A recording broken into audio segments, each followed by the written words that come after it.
Hello दोस्तों, welcome to exam 11। आज का वीडियो लेक्चर है प्रीवियस ईयर क्वेश्चन पेपर पर आधारित श्रृंखला। इस श्रृंखला में आज का टॉपिक है भारतीय संविधान के स्रोत एवं उद्देश्य क्या। इस वीडियो सेशन का पहला प्रश्न है, संघ को राज्य को आदेश देने का विचार भारत के संविधान निर्माताओं ने कहाँ से प्राप्त किया। इसके लिए 4 ऑप्शन दिए गए हैं। ऑप्शन ए 1935 के भारत सरकार अधिनियम से, ऑप्शन बी अमेरिका के संविधान से, ऑप्शन सी सोवियत संघ के संविधान से, तथा ऑप्शन डी है ऑस्ट्रेलिया के संविधान से। तो चलिए देखते हैं। प्रश्न संख्या 1 का सही जवाब होगा ऑप्शन ए 1935 के भारत सरकार अधिनियम से। संघ को राज्य को आदेश देने का विचार भारत के संविधान निर्माताओं ने 1935 के भारत सरकार अधिनियम से प्राप्त किया। संविधान के अनुच्छेद 256 और 257 में केंद्र को राज्यों को निर्देश देने का प्रावधान है। तो नेक्स्ट क्वेश्चन है, भारत की संघात्मक व्यवस्था में शक्ति विभाजन संबंधी 3 सूचियां जहां से ली गई है वह है। इसके लिए 4 ऑप्शन है। ऑप्शन ए संयुक्त राज्य America, option B Canada, option C Australia, option D भारतीय शासन अधिनियम 1935।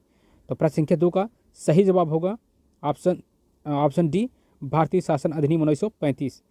भारत की संघात्मक व्यवस्था में केंद्र और प्रांतों के बीच शक्तियों का विभाजन संबंधी तत्व सूचियां भारतीय शासन अधिनियम 1935 से ली गई हैं। शक्ति विभाजन संबंधी 3 सूचियां हैं, संघ सूची, राज्य सूची एवं समवर्ती सूची।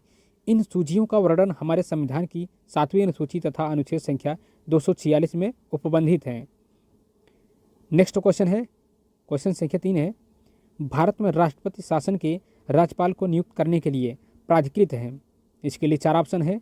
ऑप्शन ए यूएसए के प्रतिरूप पर, ऑप्शन बी ऑस्ट्रेलिया के प्रतिरूप पर, ऑप्शन सी है कनाडा के प्रतिरूप पर, तथा ऑप्शन डी उपरोक्त में से कोई नहीं। प्रश्न संख्या 3 का सही जवाब होगा ऑप्शन बी कनाडा के प्रतिरूप पर। भारत में राज्यपाल को नियुक्त करने का प्रावधान कनाडा के संविधान से ग्रहित है। कनाडा का संविधान केंद्र द्वारा राज्य के राज्यपालों को नियुक्त संबंधी प्रावधान करता है, जबकि प्रश्न में राष्ट्रपति जो सही नहीं है। चलिए नेक्स्ट क्वेश्चन की ओर चलते हैं। क्वेश्चन संख्या 4 है, जब भारतीय संविधान तैयार किया गया तब संविधान की प्रस्तावना में भारत को क्या कहा गया। इसके लिए 4 ऑप्शन दिए गए हैं। ऑप्शन ए संघीय लोकतांत्रिक गणराज्य, ऑप्शन बी संप्रभु लोकतांत्रिक गणराज्य, ऑप्शन सी है संप्रभु समाजवादी धर्मनिरपेक्ष लोकतांत्रिक गणराज्य, तथा ऑप्शन डी है समाजवादी और धर्मनिरपेक्ष। तो प्रश्न संख्या 4 का सही जवाब क्या होगा आप कमेंट बॉक्स में बता सकते हैं। तो चलिए देखते हैं। प्रश्न संख्या 4 का सही जवाब होगा ऑप्शन बी संप्रभु लोकतांत्रिक गणराज्य। समाजवादी एवं धर्मनिरपेक्ष पंथ निरपेक्ष शब्द वर्ष 1950 में लागू मूल संविधान के अंग नहीं थे।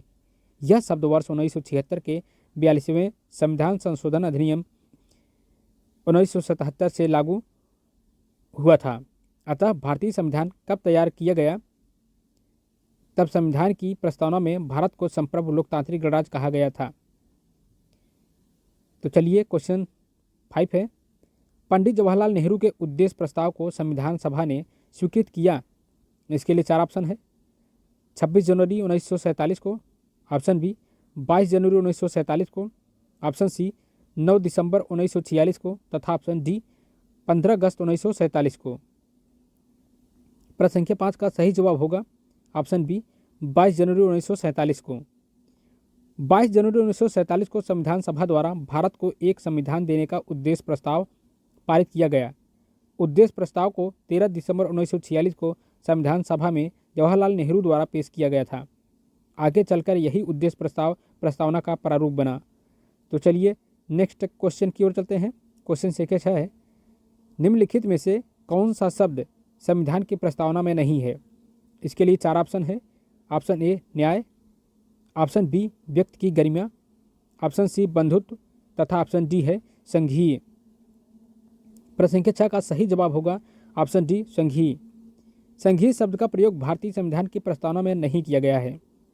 संविधान की प्रस्तावना में प्रयुक्त प्रमुख शब्द हैं संपूर्ण प्रभुत्व संपन्न समाजवादी पंथ निरपेक्ष लोकतांत्रिक गणराज्य, सामाजिक आर्थिक एवं राजनैतिक न्याय, विचार अभिव्यक्ति विश्वास धर्म और उपासना की स्वतंत्रता, प्रतिष्ठा एवं अवसर की समानता, व्यक्ति की गरिमा, राष्ट्र की एकता और अखंडता तथा बंधुत्व। तो चलिए नेक्स्ट क्वेश्चन की ओर चलते हैं। क्वेश्चन संख्या 7 है, भारत के संविधान की उद्देशिका में निम्नलिखित में से किसका उल्लेख नहीं है? इसके लिए 4 ऑप्शन है। ऑप्शन ए राजनैतिक समानता, ऑप्शन बी व्यक्ति की गरिमा, ऑप्शन सी प्रतिष्ठा की समानता तथा ऑप्शन डी है राष्ट्र की अखंडता। तो प्रश्न संख्या 7 का सही जवाब होगा ऑप्शन ए राजनैतिक समानता। भारत के संविधान की उद्देशिका में राजनीतिक समानता का उल्लेख नहीं है, बल्कि राजनीतिक न्याय तथा प्रतिष्ठा और अवसर की समता का उल्लेख है। व्यक्ति की गरिमा और राष्ट्र की अखंडता का उल्लेख भी उद्देश्य में किया गया है। तो चलिए नेक्स्ट क्वेश्चन की ओर चलते हैं। क्वेश्चन 8 है, निम्नांकित में से कौन सा उद्देश्य भारत के संविधान की प्रस्तावना में सम्मिलित नहीं है? इसके लिए 4 ऑप्शन है। ऑप्शन ए विचार की स्वतंत्रता, ऑप्शन बी आर्थिक स्वतंत्रता, ऑप्शन सी अभिव्यक्ति की स्वतंत्रता तथा ऑप्शन डी है विश्वास की स्वतंत्रता। प्रश्न संख्या 8 का सही जवाब होगा ऑप्शन बी आर्थिक स्वतंत्रता। संविधान की प्रस्तावना में विचार, अभिव्यक्ति, विश्वास, धर्म और उपासना की स्वतंत्रता का उल्लेख किया गया है, अतः आर्थिक स्वतंत्रता संविधान की प्रस्तावना में सम्मिलित नहीं है। तो चलिए नेक्स्ट क्वेश्चन की ओर चलते हैं। क्वेश्चन संख्या 9 है, भारतीय संविधान का कौन सा भाग संविधान की आत्मा कहलाता है? इसके लिए 4 ऑप्शन है। ऑप्शन ए मौलिक अधिकार, ऑप्शन बी राजनीति के निदेशक सिद्धांत, ऑप्शन सी संविधान की उद्देशिका तथा ऑप्शन डी है संवैधानिक उपचारों का अधिकार। प्रश्न संख्या 9 का सही जवाब होगा ऑप्शन सी संविधान की उद्देशिका। भारतीय संविधान की प्रस्तावना को संविधान की आत्मा कहा जाता है। हालांकि डॉक्टर BR अम्बेडकर ने अनुच्छेद 32 अर्थात संवैधानिक उपचारों के अधिकार को संविधान की आत्मा कहा है, अतः यदि प्रश्न अम्बेडकर के अनुसार पूछा जाए तो संवैधानिक उपचारों का अधिकार उसका उत्तर होगा, नहीं तो संविधान की उद्देशिका सही उत्तर है। तो चलिए नेक्स्ट क्वेश्चन की ओर चलते हैं। क्वेश्चन 10 है, भारतीय संविधान की दार्शनिक आधार भूमि है? इसके लिए 4 ऑप्शन दिए गए हैं। ऑप्शन ए नीति के निदेशक तत्व, ऑप्शन बी मौलिक अधिकार, ऑप्शन सी संघीय संरचना तथा ऑप्शन डी प्रस्तावना। तो प्रश्न संख्या 10 का सही जवाब है ऑप्शन डी प्रस्तावना। भारतीय संविधान के दार्शनिक आधार भूमि प्रस्तावना है। यही कारण है कि बेरुबारीवाद में सर्वोच्च न्यायालय ने कहा है कि प्रस्तावना संविधान निर्माताओं के आशय को समझने में सहायक है और यह संविधान निर्माताओं के विचारों को जानने की कुंजी है। तो आज की वीडियो टॉपिक में बस इतना ही। तो मिलते हैं नेक्स्ट वीडियो में, तब तक के लिए जय हिंद।